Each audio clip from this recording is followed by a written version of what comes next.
Welcome to Opening Up. I'm your host, Arthur, and it's episode 9. I can't believe we're 9 episodes in. This week's topic, insecurities.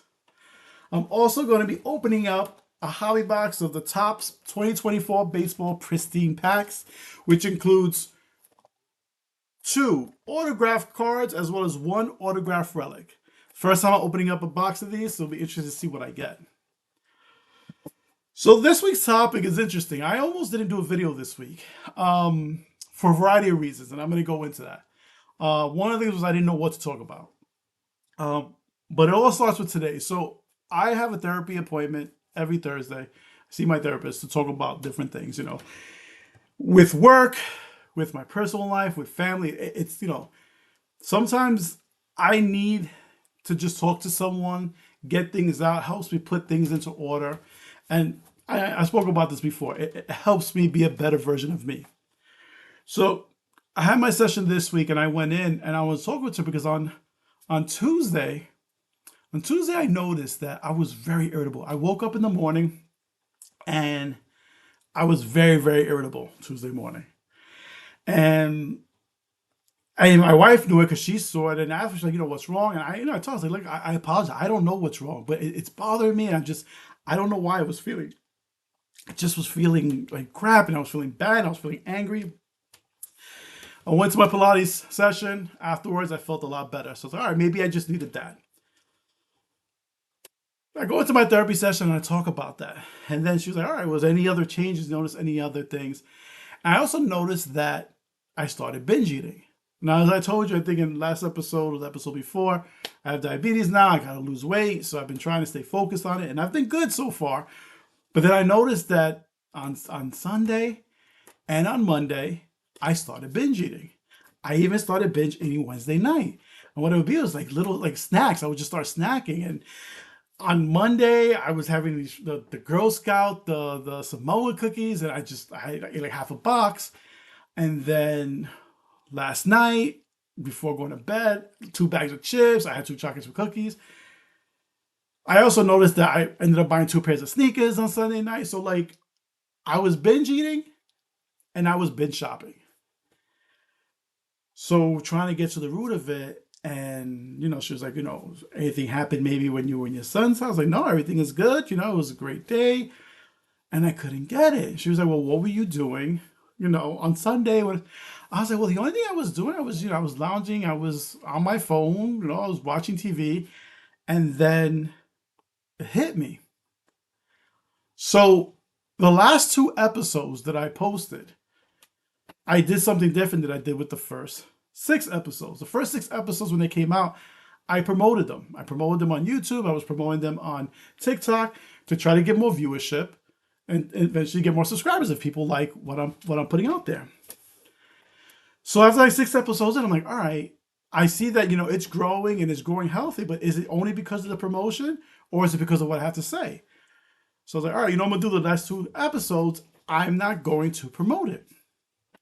And then I saw that viewership dropped. And I didn't realize, and talking to it, it had an effect on me. And I was talking in therapy and I was like, wow, I didn't realize that it did. So we went further deeper into it.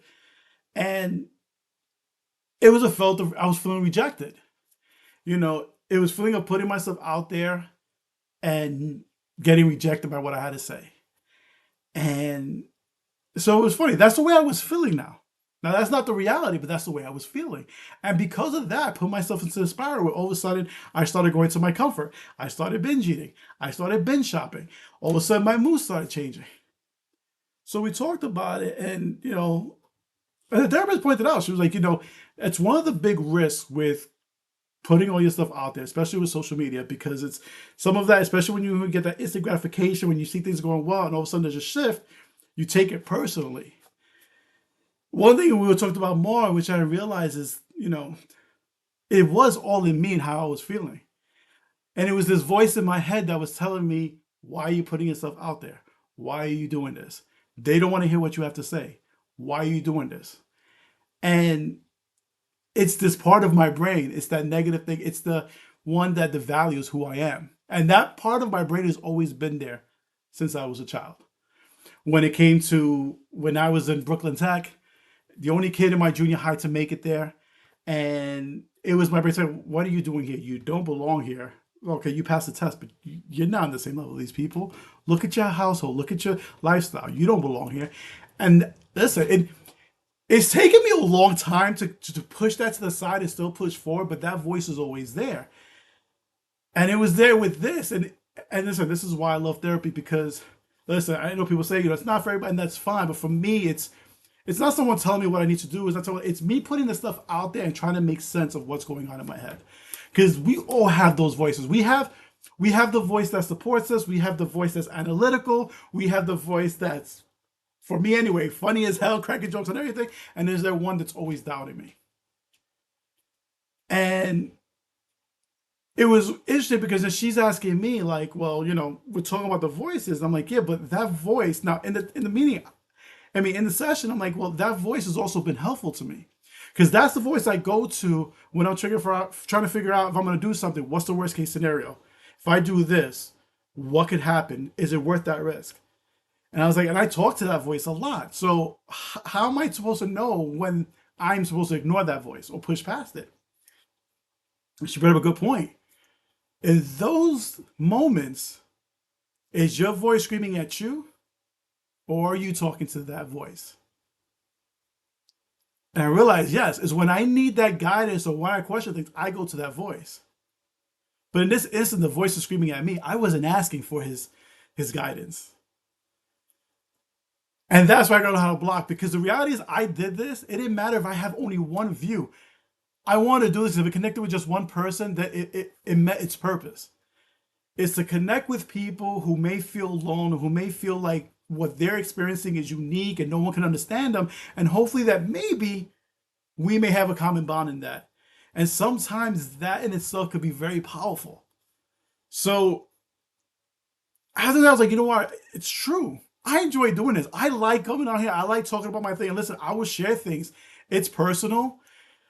My wife may feel, okay, you're a little, you share a little too much, but I feel that I got to be my authentic self. This is me. So insecurities, man, it can be crippling.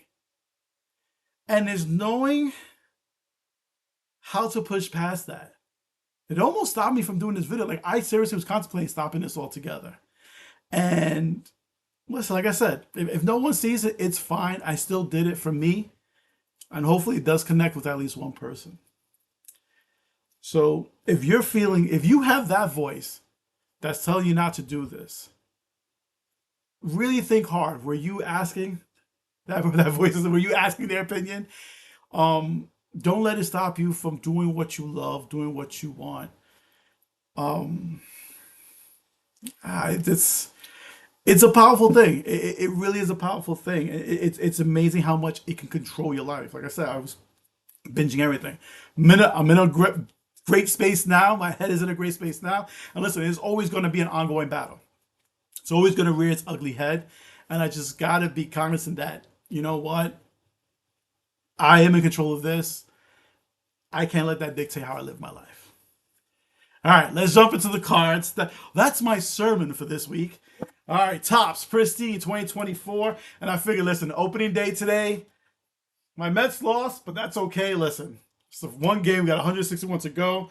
I like the fight back. We were in it to the end, and it's going to be a very, very, very fun season. So I'm looking forward to it. Hopefully, we get some fun stuff in here. Crack this baby open.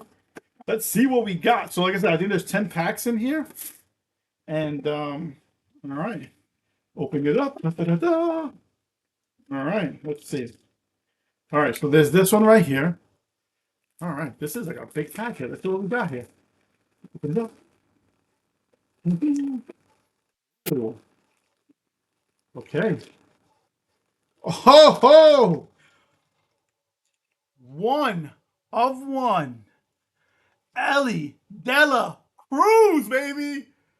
Dude, that's insane. One of one. This is great. This is a very, very nice hit. Wow. Ellie Dela Cruz, he's a beast, man. I made a bet. I got the Reds winning the division. And I think he's going to be a big reason why. Wow, that is a nice way to start off the bat. A one-on-one, Ellie De La Cruz. You don't understand. I'm so gassed right now. Let's see who we got here. Look at this. Jeff McNeil. When do I get a Met as the first one? Not the first card out. All right, here we go. Opening up this pack here. See what we got. Gabriel Moreno. Nolan. Okay, let's see. Xavier Bogaerts. Emerson. Carlos Carrera. Adolis Garcia. Josh Jung. Cards are pretty cool. But so far, the first hit, 1/1, Ellie De La Cruz. Big hit right here. I'm giddy. I can't believe I wasn't going to do this. What was I thinking? Come on, man. I'm telling you, that voice, man. That voice sometimes can be crippling, man. It's... Here we go. Open up the second pack. I'm still on cloud right now. Let's see. Here we go. Here we got a card here, and this is Jorge Soler, 69 out of 99. Jorge Soler. There you go. I still can't believe a 1/1 Ellie De La Cruz. I'm first the Ohtani, and now that. Listen, that's Ohtani's still my biggest hit, but that is now my second biggest hit. Who we got over here? Kodai Senga. Very nice, very nice. Carlos Beltran, 43 of 75. The ex-Met. Who, you know what? He doesn't get enough love. You know, it's funny. And I'm glad Lindor has had success in the playoffs, because I feel like Lindor was running on that same track with Beltran, like really underappreciated by Met fans. So I'm glad he had the photo he did, because Beltran was actually really good. And all he's going to be remembered is that strike three looking against Wainwright, who had one of the best curveballs in baseball like in the last 20, 30 years. All right, Blaze Alexander, Kyle Schwarber, Tyler O'Neill. Now, I just want some money with him today. So he has his streak where he was tied for the most record of opening day home runs. He had done it 4 years in a row. So I'm like, you know what? Let me put 25 on that. Let's see what happens. Boom, hit another home run today, broke the record. 5 straight opening days home run. I still changed that I made. Julio Gonzalez, Zach Gallen, and Hanley Ramirez. All right, so interesting. So got a nice card here in Carlos Beltran. Ellie De La Cruz is still that huge hit. Ellie De La Cruz. Here we go. Opening up the next pack. See who we got in here. Let's see what we got. Let's see. It is Jordan Lawler. Rookie card. Signed. Very, very nice. I'm trying to see something. Is it the lighting? Because it seems like it's going to... Let me see. If we get a better view like this.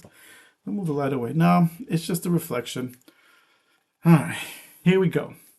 Nice card. Second reflection card. I still think I'm still on the whole Ellie De La Cruz. It's awesome. All right. Who do we got here? Alex Verdugo, the ex-Yankee. The ex-Yankee. It's a refractor. Oh, so that's what it is. They're refractors. I did not realize that. I'm like, why are these cards separate? This is a Senga refractor. All right, let me put the refractors over here. And then we have Stephen Kwan. Came out of nowhere. Well, not out of nowhere, but had a great hitting season last year. And this is 19 out of 75. Very nice. Oh, this angle is not great for the cards. I may have to switch the setup the next time. I don't know if it's the light above me, but it's not coming up clear. All right, though. And over here we have, let's see, Wire Abreu, Forrest Wall, Chipper Jones, Kodai Senga again. Chipper Jones, man, he killed the Mets, man. Killed the Mets. Killed the Mets so much that he named his son Shea. Because he killed him at Shea Stadium. Listen, I have respect for. I hate the guy because he killed the Mets, but he was a great player. All right, here we go. Next up, see what fun goodies we have. Okay, what's this? So they have this cardboard here. And this is Kyle Tucker, 4 out of 75, All-Star. Not the best view. Apologies again. Maybe it's the reflection off this. I'm not sure. Here we go. Gonna open this up. I still can't believe. Ellie. All right, we got two refractors. We got Xander Bogaerts. And we have Blaze Alexander, 9 out of 25. All right, so we'll go ahead and put these in here so I can put them in the packs. There we go. The regular pack. Over here we have Cedric Mullins, Vlad Guerrero Jr., the future Met, Clayton Kershaw, Berko Matsui, Ozzy Albies, kills the freaking Mets. Tell you, man, those Braves. Put these over here, all the refractors. All right, I think we're down to the final two pack. So we got the signature card. Don't think we got the relic yet. Let me see right here. We have Logan Webb, 21 of 50. Logan Webb. Do that over here. Got the refractors in here. Who are the refractors? Let's see. We have Nick Castellano and Josh Jung. 21 out of 150.